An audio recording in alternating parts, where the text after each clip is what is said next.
आज बच्चों हम डिस्कस कर रहे हैं गॉस लॉ का सेकंड एप्लीकेशन। और गॉस लॉ के सेकंड एप्लीकेशन को बच्चों समझने के लिए हमने इस टाइप से एक मॉडल बनाया है। इस मॉडल की हेल्प से इस टॉपिक को डिटेल में समझेंगे।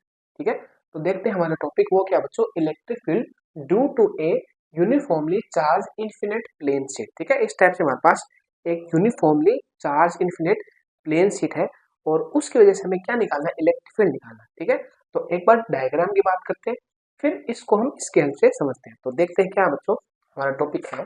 देखो, सबसे पहले बच्चों हम एकदम पॉइंट टू पॉइंट डिस्कस करेंगे। हो सकता है थोड़ा सा लेक्चर लंबा हो जाए, लेकिन आपके इस टॉपिक में कोई डाउट नहीं बचेगा। आपको हर जो हमने स्टेप लेंगे उसका पूरा रीजन आपको पता होगा। ठीक है, तो देखते हैं। देखो बच्चों, हमारे पास क्या है, हमारे पास uniformly charge infinite plane sheet है। ठीक है, तो इस टाइप से हमने एक uniformly charge infinite plane sheet ले ली है। ठीक है, और इस प्लेन शीट पर क्या है, पॉजिटिव चार्ज है। तो अगर मैं आपको पूछूं बच्चों, पॉजिटिव चार्ज आता कब है, तो अगर हम किसी शीट से इलेक्ट्रॉन रिमूव कर लेंगे तो उस शीट पर क्या आ जाएगा, पॉजिटिव चार्ज आएगा। भाई, पॉजिटिव का मतलब क्या है, पॉजिटिव मतलब है एक तरीके से हम ये बोल सकते हैं, पॉजिटिव चार्ज का मतलब ये होता है बच्चों प्रोटॉन जो न्यूक्लियस के अंदर है। तो एक तरीके से पॉजिटिव चार्ज आता कब है फिर, इसका मतलब ये है कि अगर कोई आपका ऑब्जेक्ट है जिसके अंदर नेगेटिव पॉजिटिव चार्ज दोनों की वैल्यू क्या है, सेम है, तो अगर आपने इलेक्ट्रॉन रिमूव कर लिया तो वहाँ पे पॉजिटिव का बिहेव ज्यादा हो जाएगा, इफेक्ट ज्यादा हो जाएगा। ठीक है, वो शीट पॉजिटिव चार्ज से बिहेव करने लगेगी। अगर इलेक्ट्रॉन ज्यादा एंटर कर दिए तो वो नेगेटिव चार्ज से बिहेव कर रही है। ठीक है, शीट आपकी। तो यहाँ पे हमने क्या किया, यहाँ पे इलेक्ट्रॉन रिमूव करके हमने इस पर पॉजिटिव चार्ज लेके आ गए हैं। और अगर सरफेस है तो इस पर जो चार्ज डेंसिटी होगी बच्चों वो क्या होगी, surface charge density. Charge density क्या होगी, सरफेस चार्ज डेंसिटी। तो इस टाइप से आपका एक है शीट है। ठीक है, अब बच्चों अगर हम बात करें कि हमें इसमें निकालना है इलेक्ट्रिक फील्ड। ठीक है, इलेक्ट्रिक फील्ड निकालना है, तो अगर हम इस टॉपिक में बात करें तो जो हमें क्या करना पड़ेगा, हमें एक गाउसियन सरफेस लेना पड़ेगा।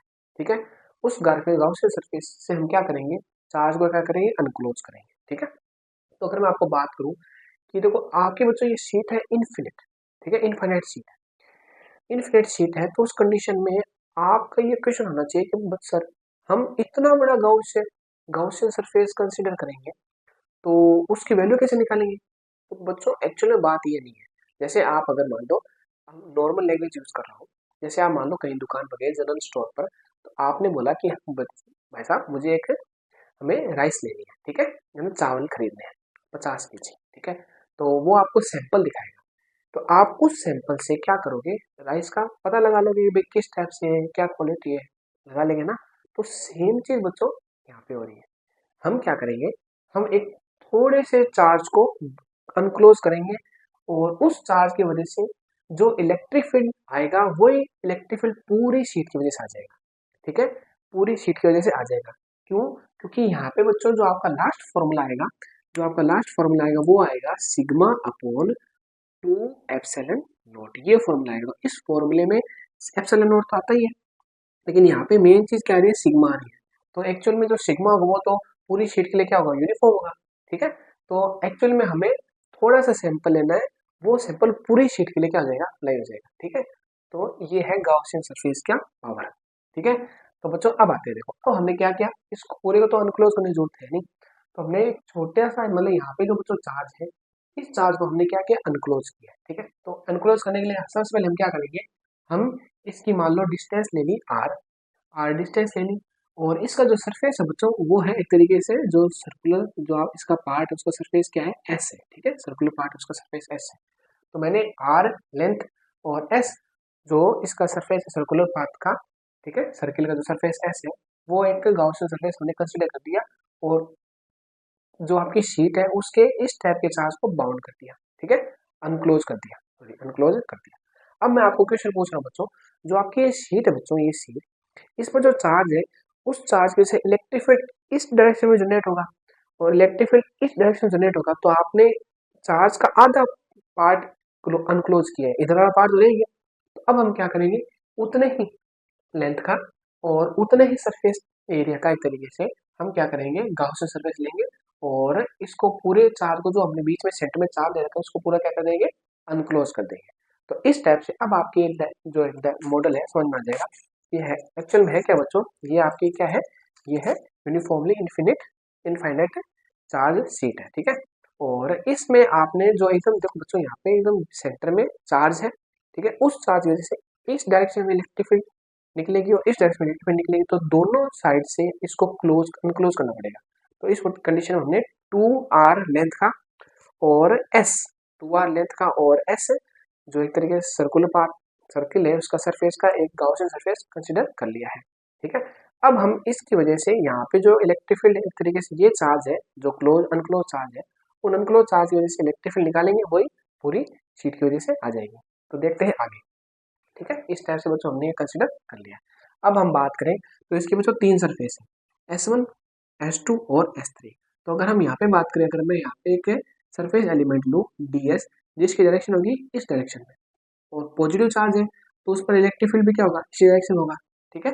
और यही कंडीशन यहाँ पे देखो, यहाँ पे अगर हम क्या करें DS कंसिडर करें सरफेस एलिमेंट, तो उसकी डायरेक्शन है इस ये डायरेक्शन और इलेक्ट्रिक फील्ड की डायरेक्शन क्या है, ये डायरेक्शन है, ठीक है। और आपका जो ये सरफेस है कर्व सरफेस है, इसमें जो सरफेस एलिमेंट लिया है उसकी डायरेक्शन है इस टाइप से और इलेक्ट्रिक फील्ड है ऐसे। देखो चेक करते हैं वापिस, देखो आप S1 S2 S3 किसी को भी कंसिडर कर सकते हैं। ये S1 मान लो, आपने यहाँ पे बच्चों क्या ले लिया, सरफेस एलिमेंट ले लिया, तो सरफेस एलिमेंट का जो एरिया वेक्टर होगा वो इस डायरेक्शन होगा और पॉजिटिव चार्ज इलेक्ट्रिक फील्ड भी इस डायरेक्शन होगा, इस डायरेक्शन में, दोनों सेम डायरेक्शन। इसी टाइप से यहाँ पे सरफेस एलिमेंट लोगे तो उसका एरिया वेक्टर होगा इस डायरेक्शन में और आपका बच्चों जो इलेक्ट्रिक फील्ड है वो उसकी डायरेक्शन भी सेम है। लेकिन अगर हम यहाँ पे बात करें, यहाँ पे आपने क्या लिया, यहाँ पे आपने एक सरफेस एलिमेंट ले लिया, तो इसका जो एरिया वेक्टर है उसकी डायरेक्शन क्या होगी, ऐसे होगी, एरिया वेक्टर डायरेक्शन ऐसे होगी। और इलेक्ट्रिक फील्ड कैसा है, इलेक्ट्रिक फील्ड इस पर है ऐसा, एरिया वेक्टर ऐसा, इलेक्ट्रिक फील्ड ऐसा, तो एंगल कितना आएगा, 90 डिग्री आएगा, ठीक है। चलो आगे देखते हैं, यहाँ पे बच्चों 90 डिग्री एंगल होगा और यहाँ पे क्या होगा, 0 डिग्री एंगल होगा। अब हम बात करते हैं आगे, ये हमने पूरा डायग्राम कवर कर लिया है, ठीक है। अब बच्चों हम बात करते हैं सरफेस चार्ज डेंसिटी की, जो क्या होता है, सिग्मा होता है। और वो सिग्मा क्या होगा, जितना आपने अनक्लोज चार्ज ले रखा है, ठीक है, क्लोज सरफेस के अंदर, अनक्लोज चार्ज के क्लोज सरफेस के अंदर, वो आपका क्या है, DQ है, ठीक है, DQ है। और आपका जो सरफेस है एक तरीके से जो इसका आपने जो एरिया ले रखा है वो क्या है, S है, तो दोनों का रेशियो वो क्या हो जाएगा, सिग्मा के इक्वल होगा। और हमें यहाँ पे वैल्यू चाहिए DQ की, तो वो क्या हो जाएगा, सिग्मा S हो जाएगा, ठीक है। तो आप इस इक्वेशन को बोल सकते हो स्टार इक्वेशन, ठीक है। और ये आपकी होगी डबल स्टार इक्वेशन, इस टाइप से। तो अब समझ में आया बच्चों। तो अब हम क्या करेंगे, अब हम करेंगे फ्रॉम गॉस लॉ। तो गॉस लॉ हमें क्या बताता है, गॉस लॉ हमें बताता है बच्चों फ्लक्स की वैल्यू। लेकिन हमें यहाँ पे फ्लक्स तो निकालना नहीं है, हमें क्या निकालना है, हमें निकालना है इलेक्ट्रिक फील्ड। तो इस फ्लक्स की हमें नीड नहीं है। तो नेक्स्ट स्टेप में हम क्या करेंगे, देखो अब हम बात करते हैं यहाँ पे कितना फ्लक्स इलेक्ट्रिक फील्ड मतलब पास हो रही सरफेस से। तो इसके तीन पार्ट्स है, ठीक है, तीन सरफेस है, तो हम इसको तीन पार्ट में डिवाइड करेंगे। तो अब हम क्या करेंगे, इंटीग्रेशन S1 ई, देखो S1 के लिए, देखो S1 कौन सा बच्चों, S1 ये रहा, ई और DS दोनों एक डायरेक्शन में, तो आप यहाँ पे सीधा बोल सकते हो बच्चों ई DS कोस 0 डिग्री, ठीक है। और S2 की बात करें तो क्या होगा, S2 ई DS कोस 0 डिग्री प्लस S3 सरफेस है, उसमें ई और DS का एंगल कितना है, 90 डिग्री, तो कोस 90। और आप यहाँ पे बोलोगे फ्रॉम इक्वेशन स्टार, ठीक है, आप बोलोगे फ्रॉम इक्वेशन स्टार। इस स्टार इक्वेशन से बच्चों हम ये वैल्यू यहाँ पे पुट करेंगे, sigma S upon epsilon not. तो अगर हम इसकी बात करें तो 90 डिग्री, तो ये वैल्यू क्या जाएगी बच्चों, 0 हो जाएगी, ठीक है। कोस 0 की वैल्यू क्या है, कोस 0 वैल्यू 1 होती है, यहाँ पे कोस 0 वैल्यू क्या जाएगी, 1 हो जाएगी, ठीक है। तो इस टाइप से एक चीज़ और करनी बच्चों। अब एक बात बताओ, ये जो आपका सरफेस है बच्चों, ये वाला सरफेस है, इस पर इलेक्ट्रिक फील्ड की वैल्यू या एक तरीके से इंटेंसिटी सेम है, ठीक है। और ये आपका सरफेस है, इस पर भी इलेक्ट्रिक फील्ड की बात करें या इंटेंसिटी की बात करें तो वो सेम है, तो इसका इंटीग्रेशन करने की नीड नहीं है, ठीक है। तो आप ई को क्या ले लोगे, ई को इंटीग्रेशन से बाहर ले लोगे, तो इंटीग्रेशन होगा S1 पूरी सरफेस का। इसी टाइप से ई यहाँ पे आ जाएगा बच्चों, ठीक है, तो इंटीग्रेशन होगा पूरी सरफेस का S2, ये हो गया DS। तो ये वैल्यू 0 हो गई, इसको छोड़ दो एक बार, ये हो जाएगा सिग्मा S एप्सिलॉन नॉट। अब हम क्या बात कर रहे हैं, देखो इंटीग्रेशन क्या करता है, आपने तो बच्चों ये जो ले रखा है ये पॉइंट, इस पॉइंट का एरिया है DS, इस पॉइंट का एरिया क्या है, ds है, सरफेस एलिमेंट का जो एरिया वो ds है। लेकिन हम क्या करें, इंटीग्रेशन करें। इंटीग्रेशन मतलब आप इस पूरे का एरिया निकाल रहे हो, तो पूरे का एरिया हमने क्या कंसिडर किया, एस किया, तो वो यहाँ पे भी एस ही होगा बच्चों। पूरे यहाँ पे जो आपका सर्किल है उस पूरे का एरिया क्या होगा, एस, यहाँ पे एस। तो पूरे का इंटीग्रेशन क्या आ जाएगा, यहाँ पे आ जाएगा एस प्लस यहाँ पे भी क्या होगा, ES होगा। ठीक है, आप यहाँ पे नोट कर सकते हो कि integration S1 ds is equal to integration close surface का S2 ds is equal to S। ठीक है, अब ये बात हुई, देखो ES is equal to sigma S epsilon naught. अब देखो इन दोनों को ऐड करो तो 2ES sigma S epsilon naught. देखो S से S कैंसिल होगा, तो लास्ट वैल्यू आपकी क्या आ गई बच्चों, लास्ट वैल्यू हम यहाँ पे पुट कर दें। देखो यहाँ पे लिखते हैं लास्ट वैल्यू क्या आ गई, E इज इक्वल टू आ गया आपका 2 तो अपॉन में चला जाएगा, E इज इक्वल टू आ गया सिग्मा अपॉन 2 एप्सिलॉन नॉट। ये आपका टॉपिक कंप्लीट हुआ है।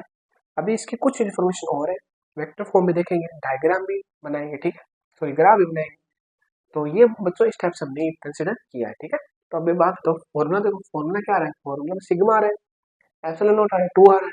तो मतलब एक्चुअल में जो वैल्यू किस पर डिपेंड करें, सिग्मा पर डिपेंड करें, यानी आपका चाहे जो आपकी शीट है वो इन्फिनिट हो, ठीक है, लेकिन आपने छोटा सा सैंपल लिया चार्ज का, उस चार्ज के सैंपल से वैल्यू निकाल ली, और ये वैल्यू पूरे सरफेस की वजह से आ जाएगी। कहने का मतलब है, अगर आप यहाँ पे यानी इस चार्ज की वजह से इलेक्ट्रिक फील्ड निकाले और ये पूरे चार्ज शीट की वजह से इलेक्ट्रिक फील्ड आ जाएगी। ठीक है, अब ये बात हुई हमारे टॉपिक, पूरा टॉपिक कंप्लीट हो चुका है, लेकिन हम इसके वेक्टर फॉर्म देखेंगे, फिर बनाएंगे 2 ग्राफ। ठीक है, तो एक बार बच्चों हम इसको क्या करें, इरेज करें। चलो इरेज नहीं करते, हम करते हैं इस बोर्ड का यूज। ठीक है, तो ये भी हमारे पास देखो है। तो अगर आप वेक्टर फॉर्म की बात करो तो बच्चों ये यहाँ पे लगाओ वेक्टर और यहाँ पे लगाओ एन कैप। अब अगर आप एन कैप की बात करो तो एन कैप क्या है बच्चों, रेडियली आउटवर्ड है। ठीक है, एन कैप डायरेक्शन का रेडियली आउटवर्ड, क्योंकि पॉजिटिव चार्ज है, पॉजिटिव चार्ज है तो उस कंडीशन क्या होगा, पॉजिटिव चार्ज है तो उस कंडीशन में जो इलेक्ट्रिक फील्ड क्या होगा, रेडियली आउटवर्ड डायरेक्शन होगा, तो यहाँ पे होगा रेडियली आउटवर्ड। ठीक है, रेडियली आउटवर्ड, ये रेडियली आउटवर्ड है। ठीक है, अब बच्चों हम बनाते हैं ग्राफ। तो 2 ग्राफ बनेंगे, देखो कैसे बनेंगे 2 ग्राफ। एक तो मैं ग्राफ बनाऊंगा ई और सिग्मा के बीच में। देखो फर्स्ट ग्राफ बनेगा ई और सिग्मा, ई और सिग्मा के डायरेक्टली प्रोपोर्शनल है, तो यहाँ पे आप ले लो ई ले लो, यहाँ पे जो क्या ले लो, सिग्मा ले लो, तो डायरेक्टली प्रोपोर्शनल है, तो इसका ग्राफ कैसे बनेगा, स्ट्रेट लाइन। ठीक है, दूसरा ग्राफ देखो, दूसरा ग्राफ बहुत इंटरेस्टिंग है, मैं बनाऊंगा बच्चों ग्राफ दूसरा ई और आर के बीच। अब आप बोलोगे सर आर तो है ही नहीं, तो इसका मतलब आर पर डिपेंड ही नहीं कर रहा। इसका मतलब कि आप बच्चों सरफेस से कितनी ही डिस्टेंस ले लो, सरफेस से कितनी ही डिस्टेंस ले लो, इलेक्ट्रिक फील्ड इंटेंसिटी की जो वैल्यू आएगी बच्चों वो आएगी सिग्मा अपॉन 2 एप्सिलॉन नॉट, यही वैल्यू आएगी। चाहे आप सीट से, आप बच्चों सीट से कितनी डिस्टेंस ले लो, कितनी डिस्टेंस ले लो, जो इलेक्ट्रिक फील्ड की वैल्यू आएगी वो आएगी ई upon sorry sigma upon 2 epsilon not, ये वैल्यू आएगी। ठीक है, ये इसकी क्या मजेदार बात है। चलो देखते हैं, तो अगर आर पर डिपेंड ही नहीं कर रहा तो आपका जो ग्राफ है वो कैसे आएगा, इस टाइप से कांस्टेंट स्लोप लाएगा। स्लोप क्या होगा बच्चों, कांस्टेंट। ठीक है, और कांस्टेंट स्लोप एक्चुअल में स्लोप है ही क्या, जीरो ही है, तो इसका जो स्लोप है बच्चों क्या है, जीरो, टेन जीरो जीरो है। ठीक है, इस टाइप से, या फिर बच्चों ऐसे बोल सकते हैं, एक चीज और बोल सकते हैं हम कि ई है ना, ई डायरेक्टली प्रोपोर्शनल है आर की पावर जीरो के, ई डायरेक्टली प्रोपोर्शनल आर की पावर जीरो की है ना, आर की पावर जीरो मतलब कुछ है ही नहीं, डिपेंड ही नहीं करा। तो ये बच्चों आपका टॉपिक कंप्लीट हो गया है, और हमने इस टाइप से बच्चों पूरी कोशिश की है कि 1 to 1 जो पॉइंट स्टेप्स हम चल रहे थे उन स्टेप को आप पूरा तरीके से डिलीवर कर पाए। तो कोशिश, हमारी ये कोशिश थी कि हम पूरी नॉलेज आपको डिलीवर कर पाए, और हो सकता है इस कोशिश में हम कामयाब भी हुए हैं। तो आप कमेंट कीजिए आपको वीडियो कैसा लगा है, और हम इस टाइप की नेक्स्ट वीडियो, इंटरेस्टिंग वीडियो और लेके आएंगे। तो मिलेंगे बच्चों नेक्स्ट वीडियो में।